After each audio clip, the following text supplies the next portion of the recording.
에베소서 6장 1절에서 3절까지 우리 같이 보도록 하겠습니다.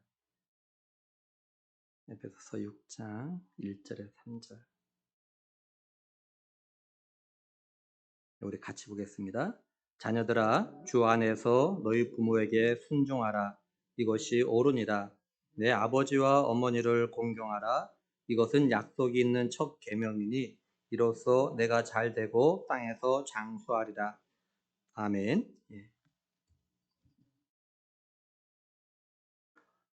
우리 믿음의 자녀들이요, 자신의 육신의 부모에게 순종해야 되는 가장 중요한 이유가 뭐냐면은, 육신의 부모가 하나님의 모형이기 때문에 그래요. 그래서 우리가 알다시피, 10계명을 보면 둘로 나눠져 있지 않습니까? 첫 번째 계명에서 네 번째 계명은 하나님과의 관계에서 지켜야 될 것들, 그리고 다섯 번째에서 열 번째까지는 이제 사람과의 관계에서 지켜야 될 것들, 이거에 대해서 이제 말씀을 하고 있죠.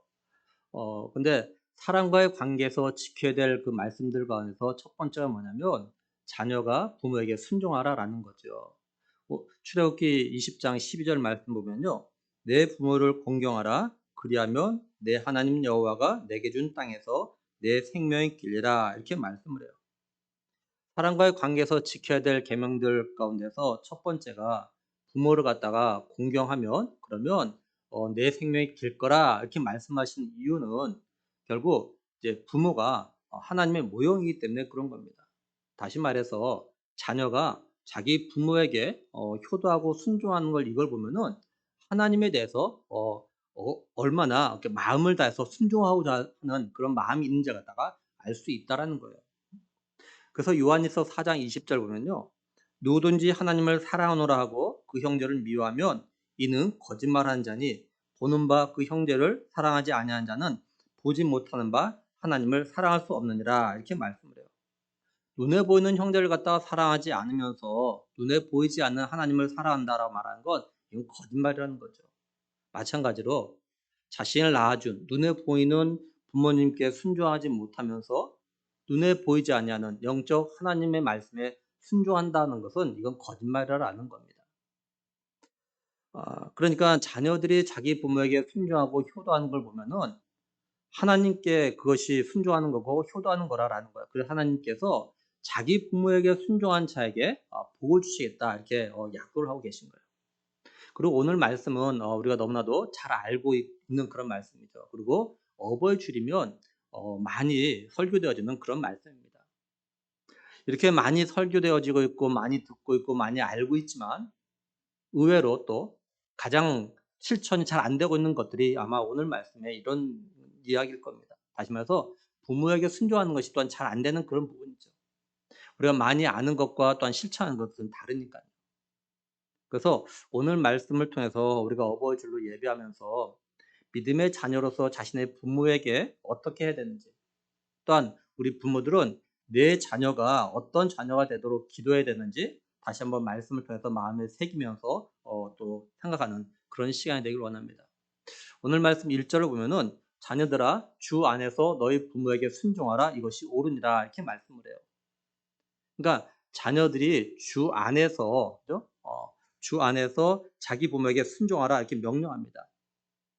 다시 말하면 왜 주 안에서라는 이렇게 한정을 하고 있냐면 이렇게 조항 한정하는 어떤 조항을 단서 조항을 붙였냐면은 이렇게 이 말씀은 예수 그리스도를 믿고 영접한 자녀들에게 하시는 그런 말씀이기 때문에 그렇습니다. 그러니까 주 안에서라는 건 주님 안에서 생활하는 자녀들은 자기 부모에게 순종해야 한다. 지금 이 말씀을 갖다 하고 있는 거예요. 그리고 주 안에서라는 건 또 어떤 의미를 가지고 있냐면은 주님의 뜻 안에서 이런 말입니다. 그러니까 부모님이 하신 말씀 가운데서 주님의 뜻 안에서 벗어나는 거라면 정중하게 거절의 이유를 갖다가 말씀을 드려야 한다라는 거죠. 그리고 여기 순종하다라는 이 단어가요. 현재 능동태로 되어져 있어요. 이게 뭘 말하냐면 자녀들이 부모에게 순종하는데 언제 어떻게 하냐라는 거죠. 자녀들이 부모의 말씀을 들었을 때 들은 그 시간 말씀 듣고 곧바로 순종해야 한다는 거죠. 지금 현재. 그리고 어떻게 순종하냐? 어, 능동태라는 것은 억지로 마지못해서 순종하는 것이 아니라 자원해서 기쁨으로 순종하라. 좀 이런 말입니다. 그리고 순종하다라고 해석된 이 헬라 단어가 이게 어디에서 나온 단어냐면 원어적으로 듣다 그리고 청각 장애인이 아닌 이런 뜻을 가진 단어에서 나온 겁니다. 이게. 그러니까 청각 장애인이 아니라면 내가 청각 장애인이 아니라면 부모의 말을 듣고 순종을 하라라는 거예요. 근데 만약에 내가 부모의 말을 듣고 순종하지 않는다 지금 그러면 나는 청각 장애인이다 이렇게 말하는 거랑 똑같다라는 거죠. 반대로 말하면. 그렇다고 이 말이 청각 장애인을 갖다 비하하는 말이 아닙니다. 청각 장애인들은요 부모의 말을 듣고 순종하고 싶어도 잘 듣지를 못하기 때문에 순종할 수 없는 그런 마음의 아픔이 있어요. 물론 요즘은 뭡니까 수화가 발달해서 이제 수화로 하긴 하지만 제가 약 10여 년 전에 이렇게 왼쪽 귀에 돌발성 난청이 왔잖아요. 지금도 마찬가지. 지금도 제 왼쪽에서 말하면 거의 못 들어요. 아주 큰 소리가 귀에 대고 말하면 그때가 좀 희미하게 들릴까 듣지는 못합니다. 그래서 제가 길거리 다닐 때 어떠냐면 특히 골목길 다닐 때 일부러 이렇게 차도 왼쪽으로 이렇게 붙어서 갑니다. 그러니까 내 오른쪽이 길가 쪽에 있는 거죠. 제가 골목길 오른쪽으로 붙어서 가면 뒤에서 차가 온 소리를 갖다 듣지를 못합니다. 그래서 위험을 겪은 일이 있어요. 그래서 제가 의도적으로 좁은 길 같다 이럴 때는 의도적으로 이렇게 왼쪽으로 붙어서 갑니다. 또 사람과 옆 길거리 이야기가 할 때도 제가 사람들 일부러요. 사람들 왼쪽에 씁니다. 제가 오른쪽 서버리면은 말하는 소리 갖다 듣지 못해요. 그러니까 듣지 못하니까 뭐라고 대답할 수도 없고 서로 대화가 안 되는 거예요, 사실은. 결국 이 말씀은 예수 믿는 자녀가 청각 장애인이 아니라면 부모의 말을 듣고 곧바로 순종해야 된다. 지금 이걸 갖다 말씀하고 있는 거예요. 그리고 여기 오른이라고 해석된 헬라어 단어가 어디에서 어떤 뜻을 갖고 있냐면요. 공의, 심판, 처벌 이런 뜻을 가진 이 단어에서 이게 나온 겁니다. 원어적으로. 그런데 또 이 단어가 어디에서 나온 걸로 이렇게 원어적으로 보냐면 보여주다라는 단어에서 나온 걸로 좀 보고 있어요. 그러니까 무슨 말이냐면 예수님을 믿는 자녀가 자신의 부모에게 순종함으로 인해서 자기가 예수 믿는 사람이라는 것을 갖다가 보여주라라는 겁니다. 그냥 말로 나 예수 믿는 사람이야가 아니라 자기 부모의 말에 순종하는 이 삶을 통해서 나 예수 믿는 사람이야 이렇게 보여주라는 거예요. 그럼 만약에 자신이 예수님을 믿는 자녀임에도 자기 부모에게 순종하지 않으면 그에 상응하는 심판 처벌을 받는다는 걸 알고 있다는 것을 갖다 또 말해주는 겁니다. 여러분 일반적으로 부모가 자녀에게 하는 말에 담긴 의미와 의도는 그 내 자녀가 잘 되길 바라는 그거예요. 다른 거 없죠. 그렇죠? 그런데 생각보다 많은 자녀들이 부모의 말을 갖다가 잘 귀담아 듣지 않습니다. 잔소리로 넘겨버리죠. 자녀들은 부모님이 왜 그런 말씀하시는지 여기에는 별로 이렇게 관심들이 없어요. 부모님이 그건 하지 말아라 또는 이렇게 했으면 좋겠다라고 말씀하신 이유는 내 자녀가 그렇게 함으로 내서 잘 되길 바라는 그런 마음이에요. 결코 내 자녀를 갖다가 괴롭히려고 그렇게 말하는 부모는 없어요. 근데 자녀들은 그런 소리가 듣기 싫은 거예요. 내가 하고 싶은 걸 갖다 못하게 한다고 받아들이고 또 내가 하기 싫은 걸 억지로 한다라고 이렇게 해석해 버리는 거죠. 그래서 자신을 갖다 괴롭힌다고 생각하는 거예요. 내가 하기 싫은데 하라고 한다고. 하고 싶지 않은데 하라고 한다고. 하지 말라고 한다고. 이렇게 나를 괴롭히는 거 받아들이는 거죠. 그러다 보니까 자녀들이 부모의 말에 잘 순종을 하질 않아요. 근데 성경에서요. 부모의 말을 갖다 가볍게 여기고 순종하지 않음으로 인해서 하나님으로부터 벌을 받은 그런 사람들이 있습니다. 우리가 수요 예배 때 사무엘상을 갖다 다시 좀 살펴보고 있어요. 지난 수요일 날 사무엘과 엘리 제사장의 두 아들의 행동에 대해서 이렇게 살펴봤습니다. 엘리 제사장의 아들들도 제사장이거든요. 근데 이 엘리 제사장의 아들들의 그 행동들이 삶들이 어떠했냐면 사무엘상 2장 13절에서 17절 보면요. 그 제사장들이 백성에게 행하는 관습은 이러하니 곧 어떤 사람이 제사를 드리고 그 고기를 삶을 때 제사장의 사원이 손에 3살 갈고리를 가지고 와서 그것으로 냄비나 솥에나 큰 솥에나 가마에 찔러 넣어 갈고리에 걸려 나오는 것은 제사장이 자기 것으로 가지되 실로에서 그곳에 온 모든 이스라엘 사람에게 이같이 할 뿐 아니라 기름을 태우기 전에도 제사장의 사원이 와서 제사 드리는 사람에게 이르기를 제사장에게 구워드릴 고기를 내라. 그가 내게 삶은 고기를 원하지 아니하고 날 것을 원하신다 하다가 그 사람이 이르기를 반드시 먼저 기름을 태운 후에 내 마음에 원하는 대로 가지라 하면 그가 말하기를 아니라 지금 내게 내라. 그렇지 아니하면 내가 억지로 빼앗으려 하였으니 이 소년들의 죄가 여호와 앞에 심히 크면 그들이 여호와의 제사를 멸시함이었더라. 이렇게 말씀드려요. 레위기에 나와 있는 제사법을 보면 이렇습니다. 하나님께 제사를 드릴 때 드릴 제물의 기름 부분을 갖다가 먼저 번제단에다 불태웁니다. 그러고 나서 살이 있는 부분은 나중에 이제 제사장하고 제물을 드릴 사람과 이렇게 반을 나눠요. 근데 언제 나누냐? 그 살을 갖다가 먼저 삶은 다음에 이제 제사장과 제물 드린 사람의 그 목을 갖다가 모세 율법에 정해진 대로 이렇게 둘로 나눕니다. 근데 엘리 제사장의 그 아들들의 사안들이 새살 갈고리로 찍어 나온 걸 가져간다는 거죠. 이건 제물 드린 사람의 목을 갖다가 손대는 가져간다는 것 갖다 말하는 겁니다. 율법에 따르면요, 제사장은 제사를 드린 다음에 제물의 가슴과 오른쪽 넓적 다리와 위 이걸 갖다 가져갑니다. 그리고 나머지 부분을 갖다가 제물을 드린 사람에게 가져가도록 되어져 있어요. 근데 엘리의 두 아들은 자신에게 할당된 목만 가져가는 것이 아니라 정확하게 가져가는 것이 아니라 갈구로 찍어서 나오는 건 다 자기 걸로 만든다는 거죠. 결국 제물 드린 사람의 목도 손을 대는 그런 모습을 보이는 거죠. 이건 결국 하나님께서 명령으로 세워진 율법을 갖다가 무시하는 그런 행동이었던 겁니다. 그리고 제사 들어온 사람이 먼저 기름을 갖다 하나님께 태운 다음에 제사장이 사원에게 원하는 대로 가져가라고 해도 이를 갖다 듣지 않았어요. 지금 당장 내놓으라는 거죠.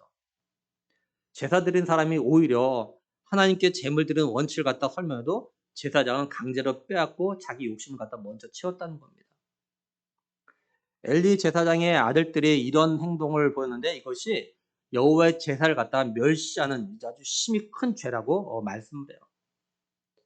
그 이유가 뭐냐면 우리가 알다시피 제사 제도에는요 하나님의 구원의 은혜가 담겨져 있어요. 아담의 범죄로 인해서 사람과 하나님의 관계가 깨어졌습니다. 그러니까 죄로 인해서 하나님과 관계가 깨어졌다는 거죠. 근데 이 죄로 인하여서 얻은 결과가 뭐냐면 다 죽음입니다. 그러니까 이런 죄로 인해서 만들어진 문제를 갖다 해결하려면 죽어서 피를 흘려야만 되는 겁니다. 근데 하나님은 사람이 죽는 걸 갖다 원하지 않으셨어요. 그래서 동물을 갖다 희생제물로 삼아서 동물을 죽임으로 그 피를 들음으로 인하여서 사람의 죄를 갖다 용서하시고 하시죠. 그러니까 사람의 죄를 갖다가 동물에게 전가시키셔요. 이거는 하나님께서 나타내오셔야 하는 하나의 예표가 있었던 겁니다. 어떤 예표냐면 하나님께서 죄로 인하여서 죽은 사람들을 갖다가 죄와 죽음에서 살리시게 하여서 자신의 독생자 예수 그리스도 하나님 어린 양 대신 예수님을 갖다 이 땅에 보내셔서 예수님이 그 사람들의 모든 죄를 위해서 십자에서 피 흘려 죽으심으로 죄를 갖다 용서하시기 위한 그리고 의롭다 하시기 위한 이런 예표가 여기에 담겨져 있었던 겁니다. 그러니까 하나님의 제사를 갖다 멸시한다는 건 뭐냐면 하나님의 구원 계획을 갖다가 무시하는 거고 그리고 하나님의 어린 양 대신 예수 그리스도의 구속을 갖다 인정하지 않는 이런 모습이었던 거죠. 그래서 여호와의 제사를 갖다 멸시하는 건 하나님 앞에 심히 큰 죄가 되었던 겁니다. 엘리 제사장의 아들들이 제사장이 이런 죄를 지었다는 거예요. 뿐만 아니에요. 이어서 사무엘상 2장 22절 보면요. 엘리가 매우 늙었더니 그의 아들들이 온 이스라엘에게 행한 모든 일과 회막문에서 수종돈 여인들과 동침하였음을 듣고 이렇게 말씀을 해요. 엘리 제사장의 아들들도 제사장이에요. 그리고 회막문, 오늘날로 쉽게 말하면 교회에서 일하는 여인과 동침을 했다는 겁니다. 오늘날로 쉽게 이야기하면 목회자가 자기의 아내가 아닌 다른 여자와 그것도 교회에서 일하는 여자 성도와 잠자리를 갖다 같이 했다는 거예요. 이게 아주 굉장히 심각한 죄를 지은 거죠. 아들들의 이런 죄된 행동을 갖다가 누가 듣냐면 아버지 엘리 제사장이 들어요. 그래서 이 엘리 제사장이 자신의 아들들에게 이렇게 이야기합니다. 사무엘상 2장 23절 24절에 그들에게 이르되 너희가 어찌하여 이런 일을 하느냐 내가 너희의 악행을 이 모든 백성에게서 듣노라 내 아들들아 그리하지 말라 내게 들리는 소문이 좋지 아니하니라 이렇게 말씀해요. 그러니까 아버지 아버지는 엘리 제사장은 나름대로 아들들을 갖다 책망을 한 겁니다. 잘못에 대해서. 그리고 사무엘상 2장 25절 보면 사람이 사람이 사람에게 범죄하면 하나님이 심판하시려니와 만일 사람이 하나님께 범죄하면 누가 그를 위하여 간구하겠느냐 이렇게 말씀드려요. 세 번역을 보면요. 사람끼리 죄를 지면 하나님이 중재하여 주시지만 사람이 죽게 죄를 지면 누가 변호하여 주겠냐 이렇게 번역했어요.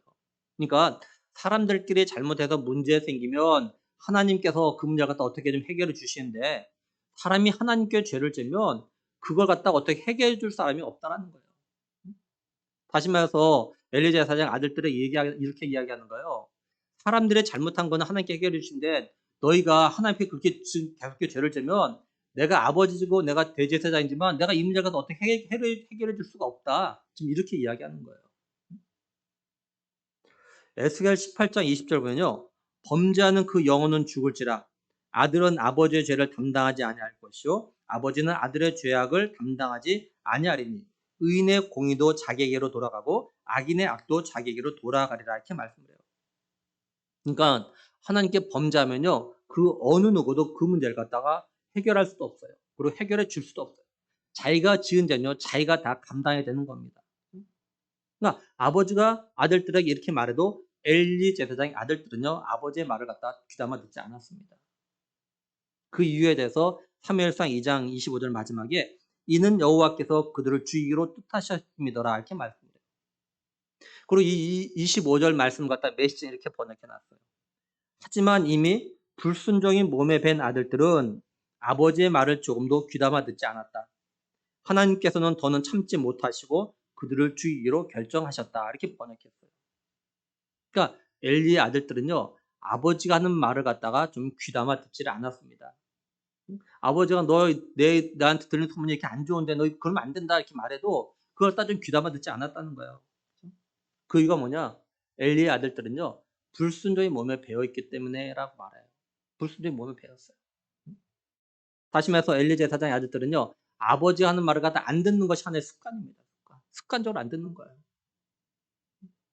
근데 이때 엘리 제사장의 나이가 몇 살이었냐면요. 사무엘상 4장 15절 보면요. 그때 엘리의 나이가 98세라 이렇게 말씀을 합니다. 그러니까 엘리 제사장의 나이가 98세라면 우리가 생각해 볼 수 있는 건 엘리 제사장의 두 아들은 아마 나이가 최소한 50은 넘었을 거라는 거죠. 그렇죠? 그러니 엘리 제사장의 아들들이 불순종이 몸에 배었다는 건 이미 청소년 때부터 또는 결혼 이후부터 부모의 말에 불순종하는 것이 이미 몸에 배었다는 거예요. 그때부터.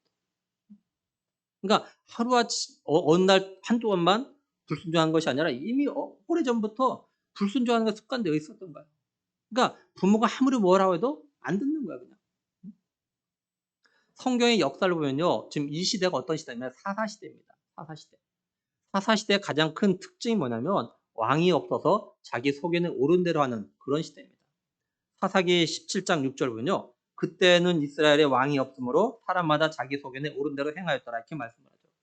그리고 사사기 마지막이 어떻게 끝나냐면요. 사사기 21장 25절에 그때 이스라엘에 왕이 없으므로 사람이 각기 자기의 소견에 옳은 대로 행하였더라 이렇게 하면서 사사기가 끝납니다. 일반적으로 사람들이 왕이 없다고 자기 소견에 옳은 대로 자기 생각대로 자기가 하고 싶은 대로 했다라는 것이에요. 엘리의 아들들은 제사장인데도 아버지의 말을 듣지 아니하고 또 하나님의 말씀을 아무리 들어도 알고 있어도 그걸 갖다 따르지 않았다는 거죠. 그러다 보니까 이 아들들은요 자신이 하나님 앞에서 죄를 짓는 것에 책망하는 아버지의 말에 조금 더 귀를 기울이지 않았다는 거죠. 그러니까 오랫동안 불순종하는 거 그냥 아버지가 한번 말해도 한 귀로 듣고 한 귀로 흘러버리고 그리고 자기가 하고 싶은 대로 하는 자기가 하고 싶은 건 하고 하기 싫으면 안 해버리고 이런 불순종이 이미 몸에 배었어요. 불순종. 습관됐어요. 그러니까 부모가 아무리 말해도 아무 소용이 없는 거예요. 그러다 보니까 자기의 잘못을 갖다 인정하지 않아요. 죄책감도 없습니다. 그러니까 회개도 하지 않는 거예요. 이런 모습이 하나님이 참기는 이미 한돌 넘은 거예요. 그러니까 하나님이 참다 못해서 이제는 더 이상 안 되겠다. 그래서 죽이기로 하셨다. 지금 이렇게 말씀하고 있는 거죠. 그러니까 엘리 제사장의 아들들의 죄가 이제 하나님의 한계를 갖다 넘은 거예요. 그러니까 결국 엘리 제사장의 아들들이 하나님의 진노를 받게 되는 건 단순히 죄를 지어서만이 아니라, 그죠? 아버지가 하는 말을 갖다 좀 귀담아 듣지 않아서 이런 결과가 생겼다. 지금 이렇게 말씀하고 있는 거예요. 아버지가 자신들의 잘못과 죄에 대해서 말한 걸 좀 들었더라면, 듣고 자기의 잘못을 갖다 돌아봤더라면, 그리고 고쳤더라면, 회개했더라면, 그죠? 하나님께서 이렇게 진노하지 않으셨을 거라 지금 이렇게 말씀하고 있는 겁니다. 이걸 보면서 우리 자신들과 우리 자녀들 다음 세대를 갖다 돌아보자 이렇게 이야기했어요. 그럼 먼저 우리도 한번 생각해 보죠. 오늘 나는 순종하는 것이 몸에 배었나 아니면 불순종이 몸에 배었나. 또 순종을 해도 그게 하나님이 원하시는 순종인지 아니면 내가 생각하는 순종인지 좀 돌아보자는 거죠. 무슨 말이냐면 내가 순종하고 싶으면 순종하고 내가 순종하기 싫으면 안 하는 그런 모습은 아닌가. 내가 순종할 때만 하고 싶을 때만 순종하는 건요. 진정한 의미에서 순종이 아닙니다. 하나님 원하시는 순종이 아니에요. 사실 이런 건요. 불순종이랑 똑같은 겁니다. 한번 생각해 보세요. 엘리 제사장의 아들들이요. 그 오랜 시간 동안에 부모가 하는 말 한마디도 안 들었겠습니까? 들은 적도 있겠죠. 그렇죠? 그러니까 내가 순종하고 싶은 건 순종해요. 근데 순종하기 싫으면 안 하는 거예요. 근데 이러다 보니까 뭐냐면 결국 내가 중심 돼가지고 내 마음대로 했다는 거예요. 결론은. 그러니까 내가 순종하고 싶다면 순종하는 거 이건 순종이 아니에요. 하나님 이런 순종 원치 않으셔요. 이거는 순종이라 인정하지 않아요. 내가 된지 나는 그래도 순종하는 사람에게 생각하는 것뿐이지 하나님은 아니라고 하시는 거죠. 이렇게 순종하는 건요. 사실은 내 몸에 불순종이 몸에 배어 있는 거예요. 내 몸에 불순종이 배어 있어가지고 내 마음대로 하는 거야. 내가 내 속에는 옳은 대로. 내가 순종하고 싶으면 순종하고 순종하기 싫으면 안 하는 거고 내가 하나님 말씀대로 삶을 살고 싶으면 살고 하기 싫으면 안 하는 거고 이거 갖다 누가 순종하는 사람이라고 할 수 있겠어요. 그죠? 오늘 우리에게 이런 모습이 없냐라는 거죠. 그리고 우리의 자녀들 다음 때는 어떤가 하는 거죠. 오늘 이 예배 자리에 나와 있는 자녀된 성도들과 청년들은 어떻습니까? 부모님의 말씀에 순종을 잘 하십니까? 나아가서 하나님 말씀에 순종을 갖다 잘하는 편입니까? 혹시 불순종이 몸에 배어있진 않나요? 예라고 대답하는 경우보다 아니요, 싫어요 라고 하는 대답이 더 많지는 않습니까? 이게 육적인 삶에서만이 아니라 영적인 삶에도 똑같이 아니 어쩌면 영적인 삶에는 불순종이 몸에 더 많이 배있는 상태들 아닌지 모르겠어요. 어떤 자녀는요. 육적인 삶에는 부모 말에 순종을 잘하는데 영적인 부분 믿음의 삶에 대해서는요. 부모 말에 순종하지 아니하고 자기 생각대로 자기 하고 싶은 대로 하는 자녀들이 많이 있어요. 믿는 가정에서도. 부모가 너 믿음의 삶을 좀 이렇게 살아라는데 거기도 관심도 없어. 듣지도 않아요. 자기 하고 싶은 대로. 근데 육적인 삶을 또 잘해요. 또.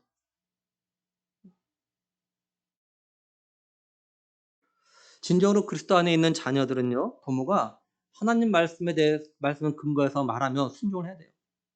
특히 믿음의 삶, 영적인 삶에 대해서 고칠 걸 고치라고 할 때 또는 믿음의 삶의 유익을 위해서 하라고 할 때 듣고 순종해야 되는 겁니다.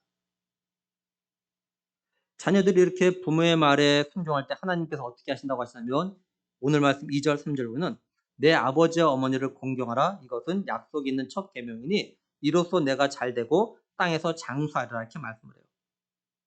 근데 말씀을 잘 보면요. 1절에서는 부모 이렇게 했는데 2절에서는 좀 더 구체적으로 부모가 누군지 내 아버지와 어머니라 이렇게 말씀을 합니다. 그렇죠?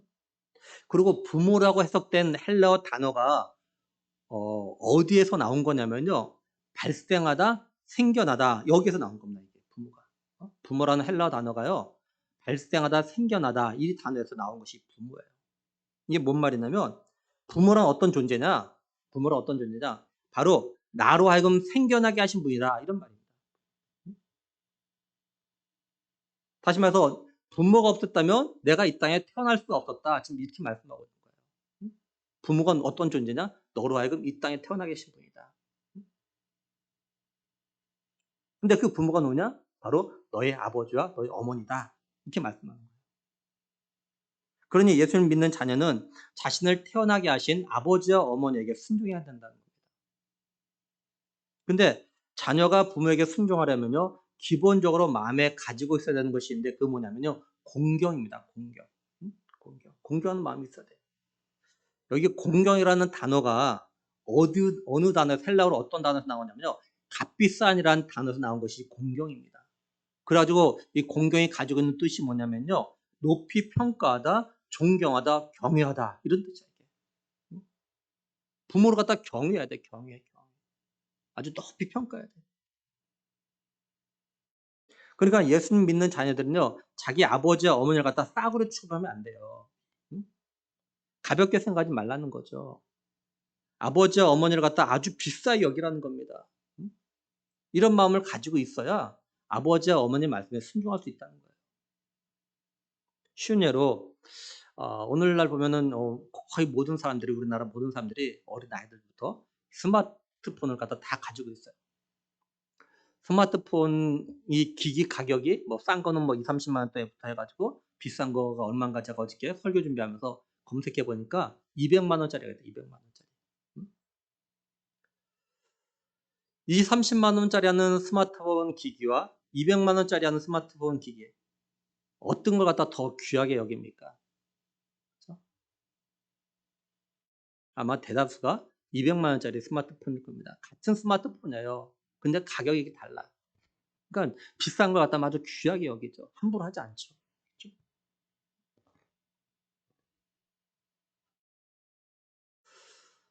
마찬가지예요. 자신의 부모를 갖다가 비싸게 여겨야, 귀하게 여겨야 함부로 하지 않아요. 근데 오늘날 보면은 자기 부모가 편하다고 그러는 건지 부모를 향해서 함부로 하는 사람들이 있죠. 그렇죠? 함부로 말하고 함부로 행동하고.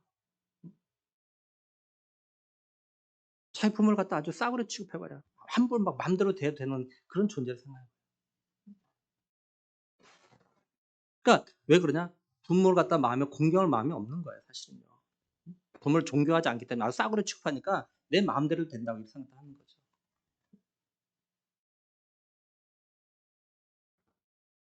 그리고 기억할 거는 자신의 부모, 아버지, 어머니를 공경하는데, 다시 말해서 자신을 갖다 이 땅에 태어나게 해주신 부모님을 갖다 공경하는데 그 기준이 뭐냐면 부모가 가진 어떤 배경과 능력을 보고 하는 것이 아니라는 겁니다. 자녀가 부모에게 공경하고 순종해야 되는 이유는 뭐냐면 나를 이 땅에 태어나게 해주셨기 때문이다라는 거예요. 근데 오늘날 자녀들 가운데는요, 부모를 향해서 나한테 해준 게 뭐가 있어요? 이렇게 말하는 자녀들이 있어요. 제가 지난주에 인터넷에서 한 그 글을 하나 봤는데 거기에 뭐 어떤 이야기냐면 말을 해가지고 후회하는 말들이 있대요. 그러면서 그 중에 하나 뭐냐면 자녀가 부모한테 거의 하나 컷해 아버지가 나한테 해준 게 뭐가 있어? 이렇게 딱 이렇게 막 따지지 이야기. 나한테 해준 게 뭐가 있어? 그러면서 이제 불순종하는 걸 갖다가 당연시하고 합리화시키는 그런 내용이 나와요.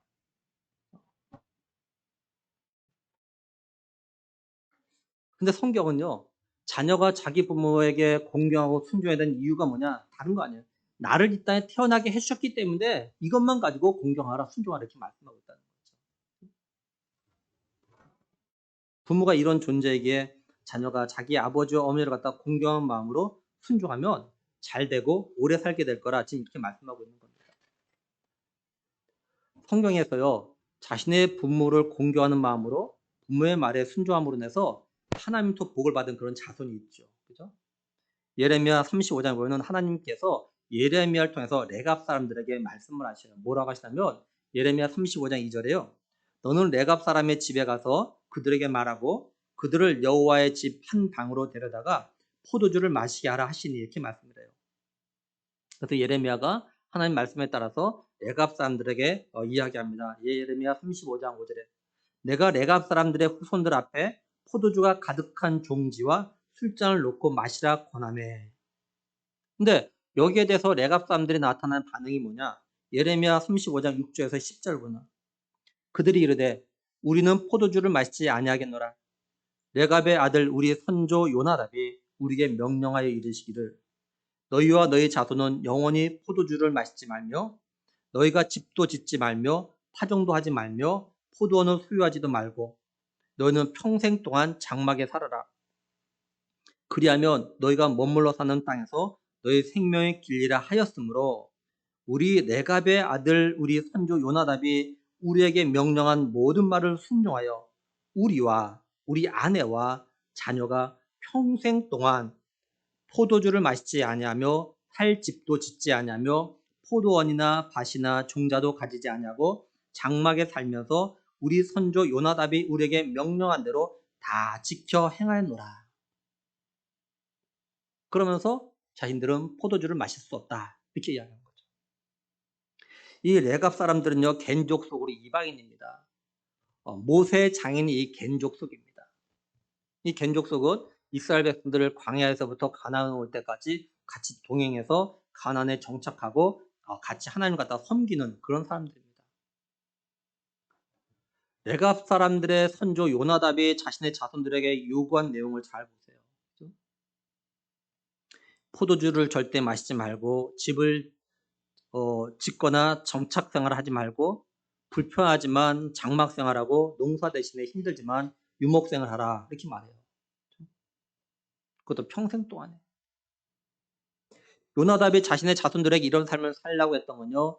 당시 이스라엘 사회 때문에 그래요. 당시 이스라엘 사회가 어떠냐면요. 부패할 대로 부패하고 죄악이 가득했습니다. 그래서 자신의 자손들에게는요. 이런 것에 물들지 말고 경건한 신앙생활을 유지하도록 하기 위해서 그런 거예요. 쉽게 말하면, 그렇죠? 쉽게 말하면 오늘날 모든 사람들이 다 교회 다니고 하는데, 그죠? 교회 다니는데 교인들이 때로는 교회가 부패하고 썩었고 죄악이 가득하다 이런 말이에요. 쉽게 말하면 예수님 믿는다고 하는데 교회 다닌다고 하는데 보니까 이 죄악이 가득해요. 이게 부패할 때 다 부패했어요. 그렇다는 거예요. 쉽게 말하면. 그러니까 주위에 사는 사람들이 타락하는 걸 보거든 미련을 갖지 말고 쉽게 떠나도록 하기 위해서 장막 생활을 하는 거, 텐트 치고 생활하는 거. 거기 그대로 있으면 같이 타락할 가능성이 많고 물들 가능성이 많으니까 물들지 않도록 하기 위해서 물든 거 보면은 너희는 떠나가라는 거죠. 그러려면 어떻게 됩니까? 미련을 갖지 말아야 돼요. 미련 갖지 않으려면 어떻게 됩니까? 농사 지면 안 되는 거예요. 집을 지어놓으면 안 돼요. 내 집 마련해놓고 내 농사 터지가 있는데, 그죠? 물든다고 해서 쉽게 떠날 수 있겠습니까? 못 떠나죠. 아까워서 못 떠나죠. 이거. 그죠? 근데 천막 텐트 치고 있으면 어때요? 아니, 그럼 거기서 떠나버리면 돼요. 거기서. 또 유목하고 있으니까 그냥 양떼, 소떼 물고 가버리면 된다고요. 이게 지키기 쉬운 걸까요, 이게요? 그죠? 결코 쉽지 않은 거죠. 순수한 이스라엘 백성들조차도 막 모두 다가 포도주 마시고 포도주에 취해가지고 흥청거리고 죄짓고 집도 짓고 편안하게 살고 있는데 또 이건 뭐 포도주 마지 말라 이렇게 법에 뭐 율법에 정해진 것도 아닌데 왜 우리만 이래야 돼? 왜 우리만 이렇게 불편한 생활을 해야 돼? 왜 우리는 포도주 마시면 안 되고? 왜 집을 지으면 안 돼? 얼마든지 불평할 수 있잖아요. 그렇죠? 우리 안 따를 수 있잖아요. 난 싫어 안 할래. 내 집 살래. 나 포도주 나도 마실래. 쟤들도 다 마시는데 뭐. 이스라엘 백성들 다 마시는데 뭐. 마실 수 있잖아요.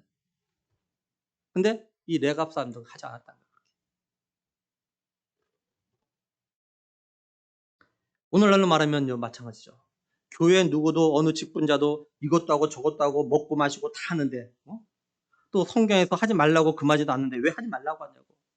얼마나 따지면서 불순종할 수 있잖아요. 그렇죠?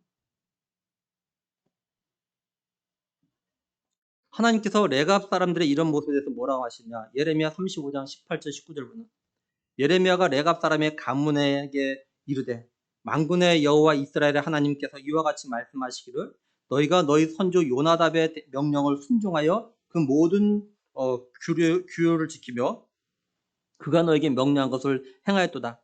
그러므로 만군의 여호와 이스라엘의 하나님께서 이와 같이 말씀하시다.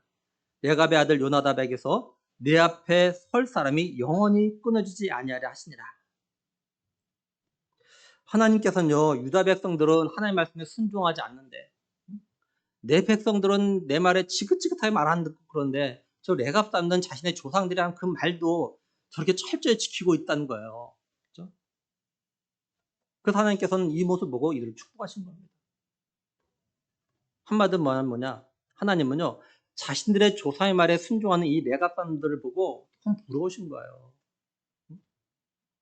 아니, 내가 택한 이 유다 백성들은 지네들 법대로 하는데, 아무리 말해도 말 안 듣고 지들 하고 싶은 대로 하는데, 아주 레갑 사람들은 자기 조상들 한 그 말을 갖다 저렇게 지키고 있으니 얼마나 참 부럽다 이런 거죠. 참 부럽다.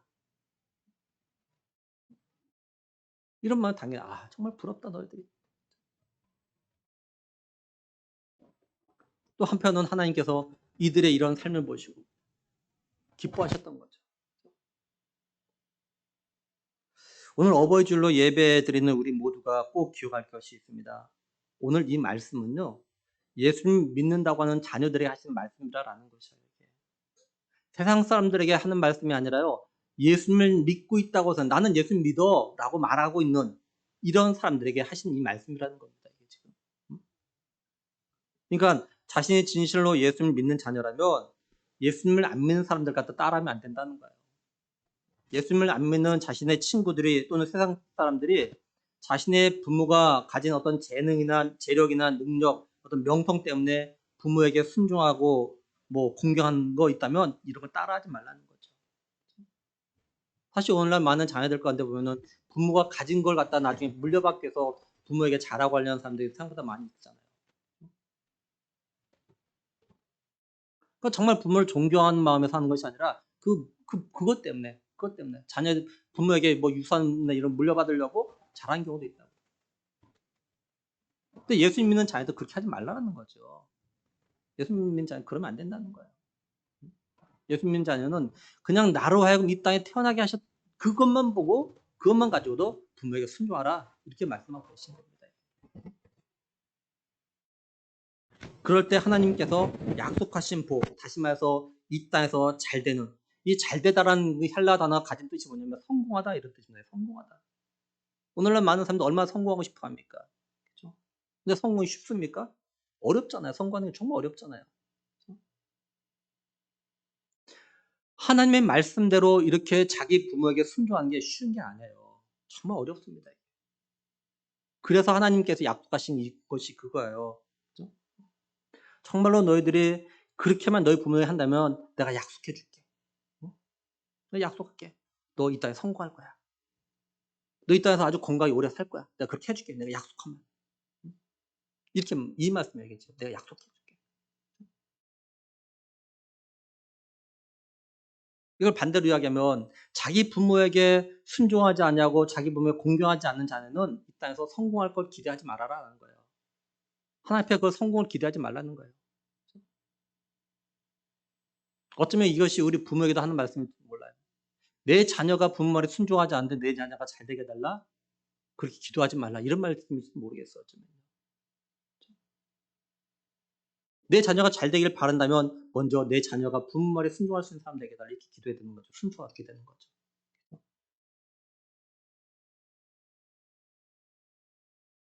그리고 잠언 28장 7절에 보면요. 율법을 지킨 자는 지혜로운 아들이요. 이렇게 말씀을 합니다. 근데 이 말씀에 담긴 의미는 이런 거예요. 평생토록, 그죠? 자녀가 평생토록 자기 부모에게 어떤 조언과 충고를 구하는 건 부모의 지혜를 갖다가 공경하는 거라 이런 의미를 갖다 갖고 있는 겁니다. 이게. 그러면 왜 예수님 믿는 사람들 자녀들이 자신의 부모에게 순종해야 되는 걸까요? 그건요. 예수님께서 하나님 아버지에게 순종한 삶을 갖다 사셨기 때문에 그래요. 우리들이 예수님을 갖다 믿는다는 것, 다른 말로 하면 그리스도인이라는 건 뭐냐면 우리가 그리스도 안에 있다는 말입니다. 그리스도 안에. 우리가 그리스도 안에 있다는 건 또 어떤 의미냐면 내가 예수 그리스도가 다 따르는 삶을 살아간다. 이런 의미를 가지고 있는 거예요. 이게.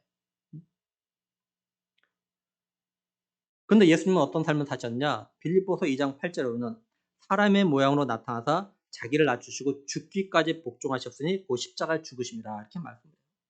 예수님은요 하나님의 뜻에 죽기까지 복종하셨대요. 이 말씀이 가지고 있는 의미가 그냥 단지 죽기만 했다 이 말이 아니죠.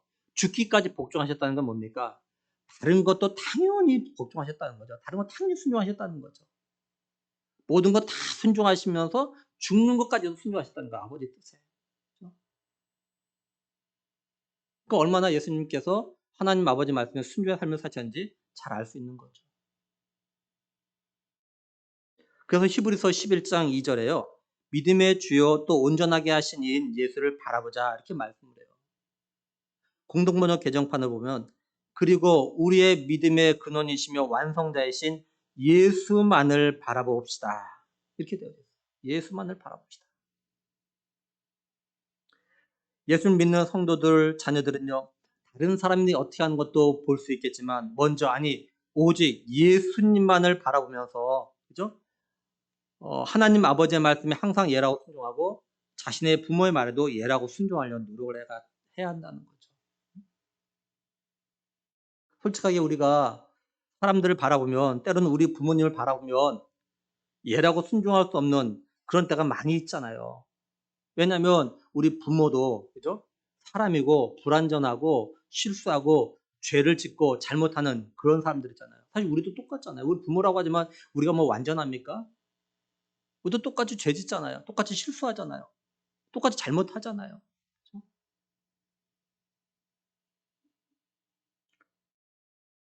그러니까 우리 예수 믿는 사람들의 자녀들이 부모에게 순종하는 건 부모가 완전하기 때문에 그렇게 하라는 것이 아니에요. 하나님께서 부모에게 순종하라고 말씀하셨고 또 우리의 믿음의 주인 되신 예수님께서 하나님 말씀에 죽기까지 복종하셨기 때문에 예수님을 따르는 자녀들은 이렇게 해야 된다. 지금 이렇게 말씀하고 있는 거죠. 우리들이 이렇게 순종하는 게 어렵고 힘들기 때문에 아까 말씀드린 대로 오늘 말씀에서 그죠? 자녀들아 주 안에서 너희 부모에게 순종하라. 이것이 옳으니라. 내 아버지와 어머니를 공경하라. 이것은 약속 있는 첫 계명이니 이로써 내가 잘되고 땅에서 장수하라. 이렇게 말씀하고 계신 것이에요. 이런 삶이 어려우니까. 그죠? 쉬우면 뭐하러 이렇게 이런 약속을 하시겠어요, 하나님께서. 이게 너무 어려우니까.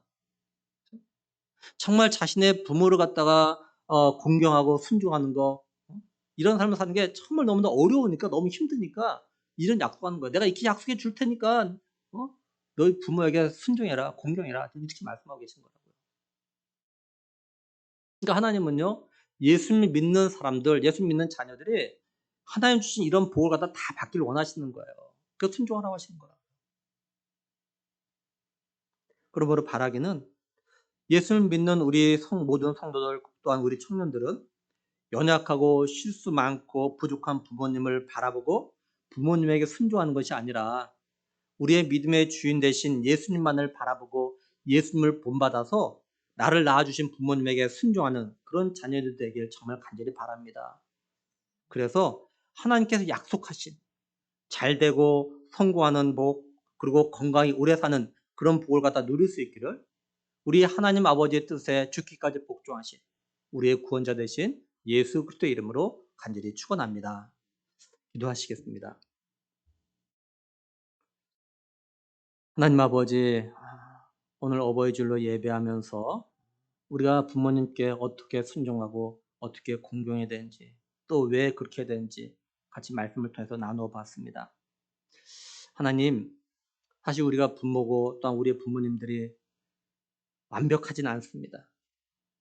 여전히 똑같이 실수도 많이 하시고 또 우리도 많이 하고 잘못도 하고 죄도 짓고 불완전한.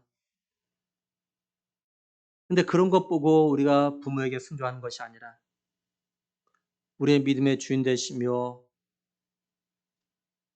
또한 하나님 말씀에 죽기까지 복종하신 예수 그리스도만 바라보면서 예수님을 본받아서 우리도 부모의 말씀에 순종함으로 인하여서 하나님께서 약속하신 잘되는 복 또한 건강히 오래 사는 그런 복을 받아 누릴 수 있는 우리 모든 믿음의 식구들 또한 믿음의 자녀들 될 수 있도록 하나님 꼭 은혜 베풀어 주시옵소서.